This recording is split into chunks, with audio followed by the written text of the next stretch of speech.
मैं 2 दिन के लिए रामपुर जाना चाहता हूँ। इसमें पूछने की क्या बात है मुनीम जी? सुनो, 1 गिलास पानी देना। क्या? 1 गिलास पानी ले आओ। ना तो मैं आपकी नौकरानी हूँ और ना ही आपका छोटा भाई जो आपका हुक्म सुनते ही दौड़कर आपके लिए गिलास पानी ले आऊं। मेरे बाप के घर में मेरे एक इशारे पर 10 नौकर हाथ बांधे खड़े रहते थे। ये मत भूलिए कि मैं एक अमीर बाप की एकलौती बेटी हूँ।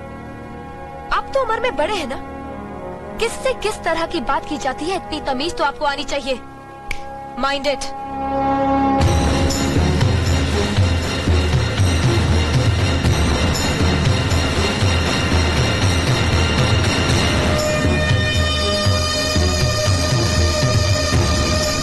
मालिक, छोटी बहू की बात का बुरा मत मानना, नादान है, बच्ची है।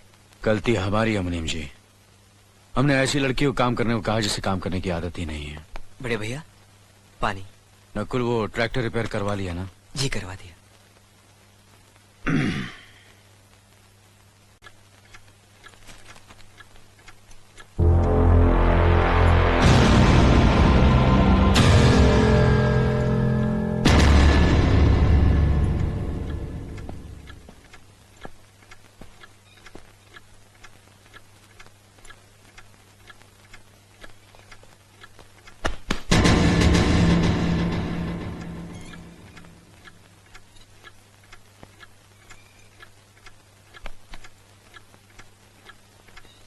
इसे मैं फेंक देता हूँ बड़े भैया, आप जाइए।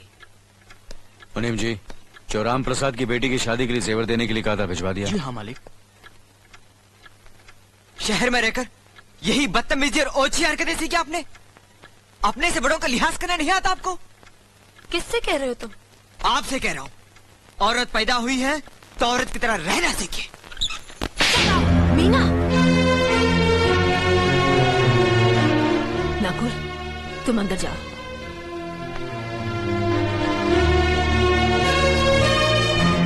पागल हो गई हो तुम? औरत होकर एक मर्द पर हाथ उठाते हो? इतनी ऊंची घराने की बहू होकर ऐसी नीच हरकत, शर्म नहीं आई तुम्हें? कौन सा ऊंचा घराना? ये जहाँ सिर्फ एक आदमी राजा है और बाकी सब उसके गुलाम। मीना, चिल्लाइए मत। आप मेरी सास नहीं है। जिस तरह आप इस घर की बहू है वैसे मैं भी हूँ। बहू हो तो बहू की मर्यादा में रहो। मर्यादा की रस्सी में तो आप जैसी जाहिल और गवार औरतें बनती हैं। मुझ जैसी पढ़ी लिखी मॉडर्न जमाने की लड़की नहीं। Uneducated idiots. Excuse me. I'm not an illiterate. I'm a graduate from the University of Allahabad.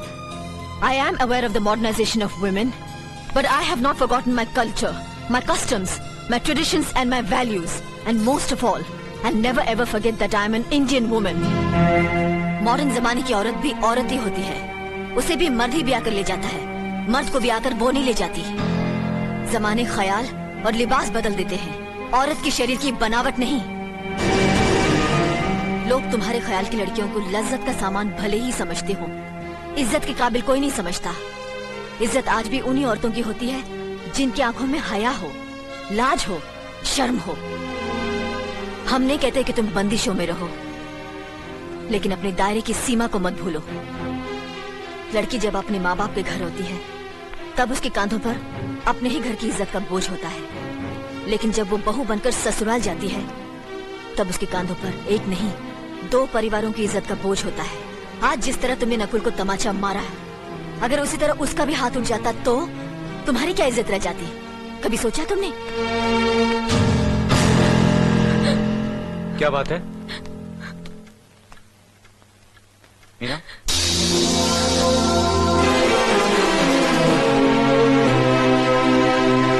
क्या हुआ भाभी? हाँ, कुछ नहीं। मीना कह रही थी कि उसे खाना बनाना नहीं आता। हमने सोचा कि 2-4 खरी खोटी सुनाने से ही सीखेगी, तो सुना दिया। बस रोने लगी। क्यों अर्जुन, हमें तुम्हारी बीवी को डांटने का भी हक नहीं? क्यों नहीं, आप हमारी भाभी माँ हैं। आप मार सकती हैं, डांट सकती हैं, कुछ भी कर सकती हैं।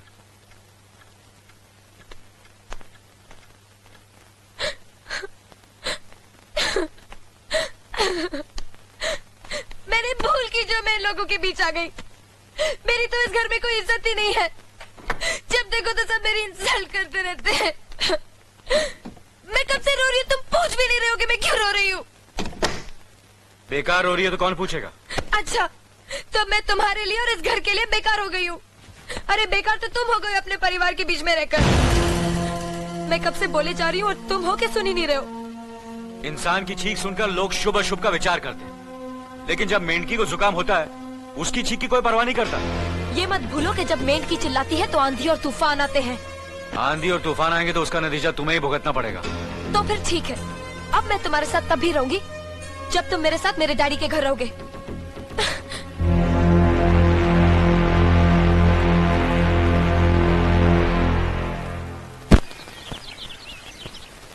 हमारी मीना बहुत प्यारी बच्ची है, लेकिन उसमें अभी भी बचपना है।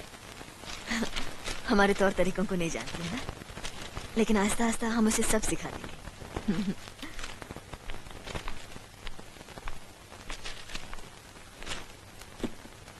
बड़े भैया, ये अपने घर जाना चाहती है। जाना भी चाहिए, 4-5 महीने हो गए, मायके की याद भी आती होगी इसे। और अर्जुन, तुम्हारे ससुर जी तुम्हें कई बार बुला चुके हैं, तुम भी कुछ दिनों के लिए हो आओ, तुम्हारा मन भी बहल जाएगा।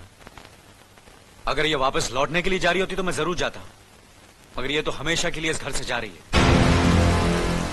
कैसी बातें कर रहे हो? अगर तुम दोनों के ख्यालात एक दूसरे से नहीं मिलते तो इस मामले को घर की 4 दीवारी में बैठकर आपस में सुलझा लेना चाहिए। बहू शहर की पढ़ी लिखी लड़की है, उसे गांव की रीति रिवाज के बारे में क्या मालूम? ये तो तुम्हारा फर्ज बनता अर्जुन कि तुम उसे हमारे तौर तरीके सिखाओ। सिखाने से कोई फायदा नहीं बड़े भैया, ये खुद को इस माहौल में डालना ही नहीं चाहती, इसलिए भेज रहा हूं। अच्छा, तो तुमने फैसला भी कर डाला?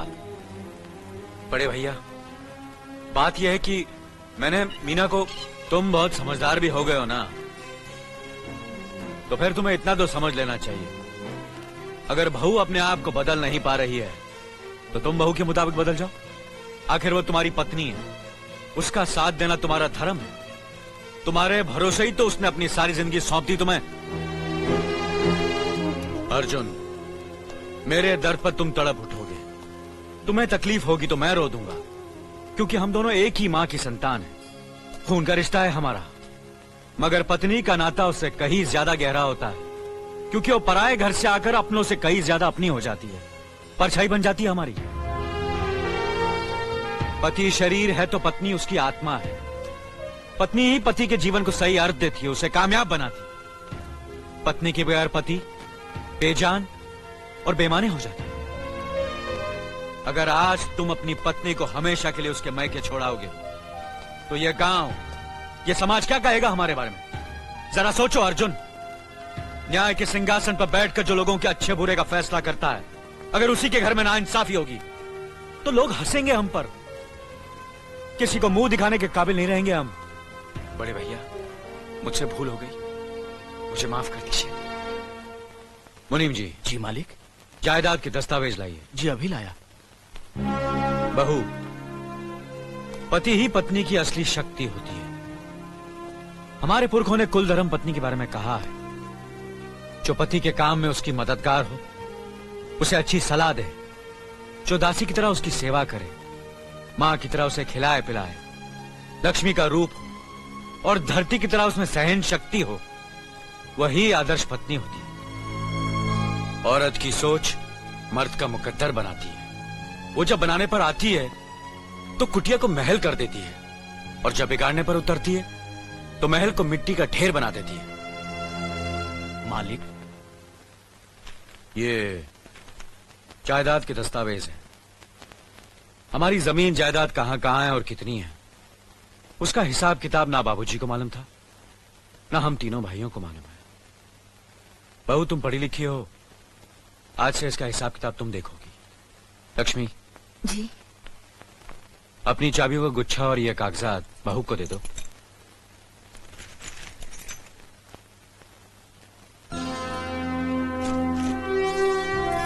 आज से तुम इस घर की मालकिन हो। तुम जहां कहोगी, जिस कागज पर कहोगी, हम तीनों भाई चुपचाप आंख बंद करके दस्तखत कर देंगे। जैसा कहोगी वैसा ही करेंगे। बस एक ही विनती है बहू, हम तीनों भाइयों को अलग करने का ख्याल अपने मन में कभी आने मत देना।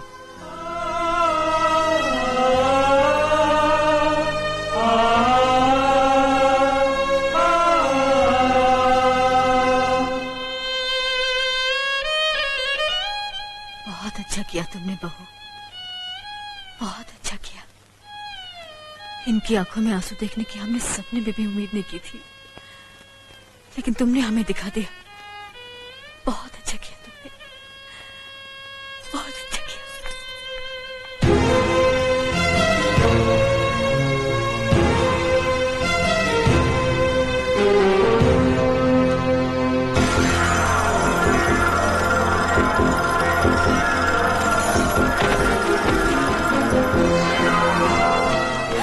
मीना, मीना, क्या हुआ बहू? मीना, मनी जी जल्दी से डॉक्टर को बुलाइए।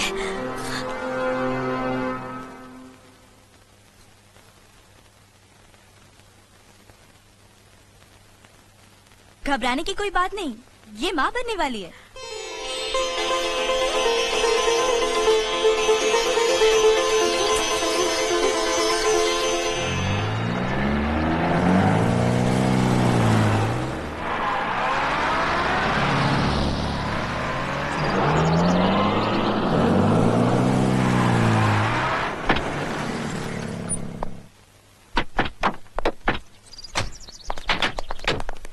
आप लोग यहीं ठहरिए, मैं ठाकुर साहब से मिलकर आता हूँ।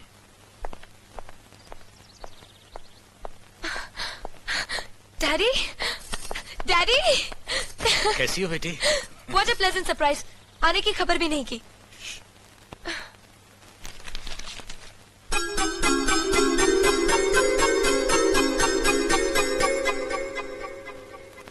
ठाकुर साहब, पाए लागू। समधी जी, आप अचानक यहाँ कैसे? तशरीफ रखिए, बैठिए ना। आपके बराबर बैठने की मैंने कभी गुस्ताखी नहीं की, तो आज कैसे करूंगा? बहुत दिनों बाद हम लोग मिल रहे हैं। कहिए, आपका कारोबार कैसा चल रहा है? आपकी कृपा और आशीर्वाद से ठीक ही चल रहा है। दिल्ली में इंडस्ट्रीज मिनिस्टर के साथ कब की अपॉइंटमेंट ली है? कल सुबह 11 बजे सर। इनकम टैक्स केस का वकील ने कहा है कि 15 तारीख की हियरिंग में मामला क्लियर हो जाएगा। आज एक्सपोर्ट का माल जापान के लिए जहाज से रवाना हो जाएगा ना? जी हाँ सर। नमस्ते ठाकुर साहब। नमस्ते नमस्ते नमस्ते। अरे दीनानाथ जी, आप लोगों ने यहाँ आने की तकलीफ क्यों की? मैं आपकी संस्था के लिए गवर्नर साहब से बात कर चुका हूँ, आपका काम हो जाएगा। धन्यवाद, बहुत बहुत अरे गोपीनाथ जी, होम मिनिस्टर ने वादा किया कि आपके भाई का ट्रांसफर जल्दी ही हो जाएगा। Thank you sir. Daddy, good morning daddy. Good morning my child. आप कहीं जा रहे हैं क्या? हाँ बेटी, एक जरूरी काम से दिल्ली जा रहा हूँ। अपना ख्याल रखना। ओके। Okay, bye. पास में ही फैक्ट्री के लिए जमीन देखने आया था, सोचा आपके दर्शन करता चलूं। अब इजाजत दीजिए। इतनी जल्दी कैसे जा सकते हैं आप? भोजन तो करते जाइए। माफ कीजिए, आप तो जानते ही हैं, बाप बेटी के घर का खाना तो क्या, पानी भी नहीं पी सकता। शहर में रहकर भी अभी भी आप इन बातों को मानते हैं? शहर में रहूं या गांव में, मैं अपनी परंपरा और संस्कार कैसे भूल सकता हूं? आखिर मैंने इसी मिट्टी में जन्म लिया है। अच्छा, चलता हूं। अजी, कम से कम बेटी से मिलकर उसकी कुशलता तो पूछ लीजिए। ये क्या कह रहे हैं आप? मैं इतना ऊंचा नहीं हूं कि अपनी बेटी की कुशलता पूछकर आपका अपमान करूं। ठाकुर साहब, ये तो मेरी बेटी का सौभाग्य है कि वो इस मंदिर जैसे पवित्र घर में बहू बनकर आई, और फिर आपकी छत्र छाया में तो वो कुशल हो गई ही। राम राम। राम राम। बेटे, जिस तरह तुम मैके में चहकाती रही हो ना, वैसे ही अपनी ससुराल को भी महकाती रहना। जी।